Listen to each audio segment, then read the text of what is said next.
Salut le monde. Alors que le coronavirus a infecté des milliers de personnes dans le monde, les craintes des gens entourant le virus ont amené à tout le monde de surveiller de près sa propagation dans le monde, surtout les utilisateurs d'Internet, ce qui a ouvert une porte d'opportunité aux cybercriminels de s'attaquer aux internautes en créant une nouvelle arnaque Coronavirus Map.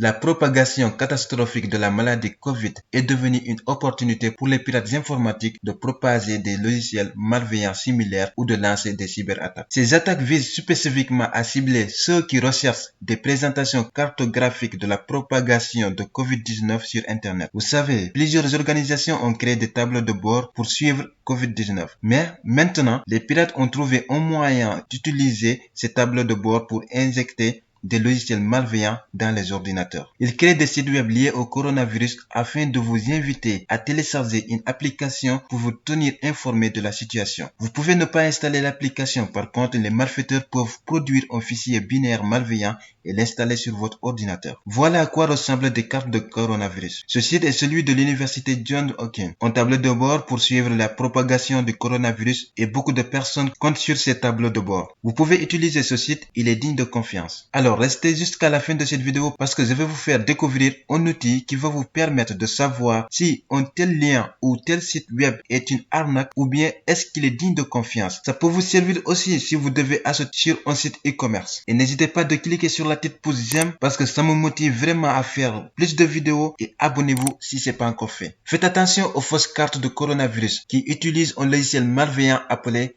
Azerul pour infecter les machines des utilisateurs. Azerul est un voleur d'informations et a été découvert pour la première fois en 2016. Il est utilisé pour voler l'historique de navigation, les cookies, les identifiants mots de passe et plus encore. Alors, ce que les arnaqueurs font, ils dirigent les utilisateurs vers une page de dons pour aider à soutenir la recherche gouvernementale et médicale. Ils utilisent aussi les logiciels malveillants en les intégrant aux fichiers PDF, MP4 et doc portant des titres faisant allusion à des conseils de protection. Aussi, il y a des emails de phishing qui proviendraient prétendant de l'OMS. Alors, si vous n'avez pas demandé conseil pour le coronavirus et que pourtant vous avez reçu un mail, alors ne cliquez jamais sur un lien dans un email. Si vous voulez plus de renseignements sur le coronavirus, allez faire vos propres recherches là où vous voulez. Si dans le mail, l'expéditeur est quelqu'un que vous connaissez ou un organisme, ne faites pas attention à son nom car le vrai expéditeur peut mettre n'importe quel nom qu'il souhaite dans l'entête du mail. C'est vrai aussi que les employeurs peuvent vous envoyer des documents pour vous prévenir de la maladie. Pour ne pas subir une arnaque, appelez votre employeur et demandez-lui s'il est vraiment expéditeur du mail que vous avez reçu. Ou bien aussi, ne vous contentez pas que sur le nom, vérifiez l'adresse mail car on ne peut pas avoir deux adresses email identiques. Tous les arnaqueurs ne font pas des fautes d'orthographe et de grammaire, mais la plupart en font beaucoup.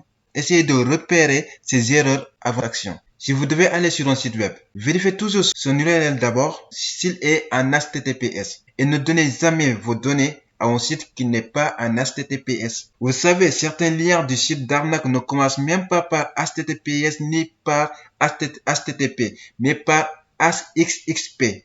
Ok, d'abord, si vous voulez savoir si un tel site est digne de confiance, allez sur sukumaadvisor.com/fr pour que ce soit en français le site. Donc, vous arrivez sur cette page. Vous mettez ici le lien que vous voulez vérifier ou bien allez copier et coller le lien ici. Moi, je vais mettre le lien de ce site-là, ici. Alors, il dit que est-ce que c'est une arnaque ou légitime? C'est ce qu'on va savoir ici. Donc, pour ce site, le score de confiance est à 100% et il n'y a pas de risque. C'est sécurisé à 100%. Et là, il n'y a pas d'avis, on va descendre en bas. Donc, il vous explique pourquoi ce site a un bon score de confiance. Ici, on nous dit les sites qui obtiennent un score de 80% ou plus sont en général sûrs à utiliser. Et 100% sont très sûrs. Si on descend un peu encore en bas, on peut voir les informations d'entreprise. Donc, son adresse, les données du site, son administrateur, son numéro de téléphone, bref, les informations quoi. Et enfin, une dernière chose, une solution pour réparer les appareils infectés et empêcher de nouvelles attaques, c'est d'utiliser le logiciel Region Antivirus, que vous pouvez le télécharger en bas de cette vidéo. Region Antivirus, c'est un antivirus qui protège non seulement vos appareils numériques, mais aussi votre vie privée. Ce logiciel est la clé pour supprimer et arrêter le malware opportuniste, c'est-à-dire la carte coronavirus, parce qu'il sera difficile de détecter manuellement cette infection sans utiliser le bon logiciel. Donc s'il vous plaît, soyez prudents parce que les arnaqueurs aiment qu'il se passe de mauvais événements pour bien profiter de la situation. Et si cette vidéo vous a plu, n'hésitez pas de cliquer sur la petite pouce j'aime. Abonnez-vous si ce n'est pas encore fait. Partagez cette vidéo au maximum de personnes pour qu'eux aussi puissent se sécuriser. Et mettez-moi en commentaire vos avis et si vous avez aussi des questions, n'hésitez pas. Merci et à bientôt.